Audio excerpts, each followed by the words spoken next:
আজি আমাৰ লগত কাঠা জিলা উদ্যোগত আৰু এনচি কলেজ ষ্টুডেণ্ট ইউনিয়নৰ সহযোগত আজি আমাৰ লগত কাটিগড় চাৰ্কেল অফিচত আহিছিলোঁ। আহি পিনে এটা মেম'ৰেণ্ডাম ছাবমিট কৰিছোঁ।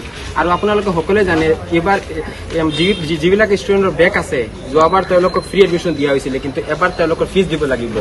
আৰু মানে আমালোকৰ এটাই দাবী যে ছাত্ৰ ছাত্ৰীসকলক যাতে ফ্ৰী এডমিশ্যনটো দিয়া হয়, কাৰণ যোৱাবাৰ তেওঁলোকক ফ্ৰী এডমিশ্যন দিয়া হৈছিলে।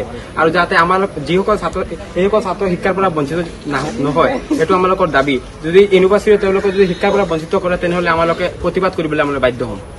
মই দেখি দাদা বৰ্তমানে যে আগতে কি ফ্ৰী কেতিয়াবা দিয়েছিলে কি ইউনিভাৰ্চিটি? আগতে ফ্ৰী এডমিশ্যন দিয়া হৈছিল, লাষ্ট ইয়াৰ বিনামূলীয়াকৈ দিয়া হৈছিল, কিন্তু এবাৰ তেওঁলোকৰ নটিচ ওলাইছে যিসকলৰ বেক আছে তেওঁলোকৰ ফ্ৰী এডমিশ্যন দিয়া নহ'ব বুলি কৈছে।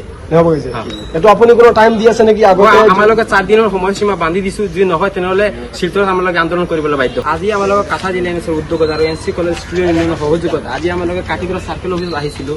আহি পিনে এটা মেম'ৰেণ্ডাম ছাবমিট কৰিছোঁ। আৰু আপোনালোকে সকলোৱে জানে এইবাৰ যিবিলাক ষ্টুডেণ্টৰ বেক আছে, যোৱাবাৰ তেওঁলোকক ফ্ৰী এডমিশ্যন দিয়া হৈছিলে, কিন্তু এবাৰ তেওঁলোকৰ ফিজ দিব লাগিব। আৰু মানে আমালোকৰ এটাই দাবী যে ছাত্ৰ ছাত্ৰীসকলক যাতে ফ্ৰী এডমিশ্যনটো দিয়া হয়, কাৰণ যোৱাবাৰ তেওঁলোকক ফ্ৰী এডমিশ্যন দিয়া হৈছিলে। আৰু যাতে আমালোক সেইসকল ছাত্ৰ শিক্ষাৰ পৰা বঞ্চিত নহয়, এইটো আমালোকৰ দাবী। যদি ইউনিভাৰ্চিটিয়ে তেওঁলোকক যদি শিক্ষাৰ পৰা বঞ্চিত কৰে, তেনেহ'লে আমালোকে প্ৰতিবাদ কৰিবলৈ আমি বাধ্য হ'ম।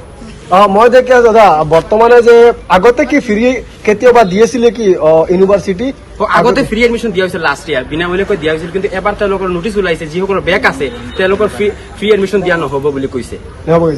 এইটো আপুনি কোনো টাইম দি আছে নেকি? আগতে আমালোকে 4 দিনৰ সময়সীমা বান্ধি দিছো, যদি নহয় তেনেহ'লে শিলচৰত আমালোকে আন্দোলন কৰিবলৈ বাধ্য। যিকোনো খবৰৰ বাবে যোগাযোগ কৰক আমাৰ এই নম্বৰত 9181 307 2221।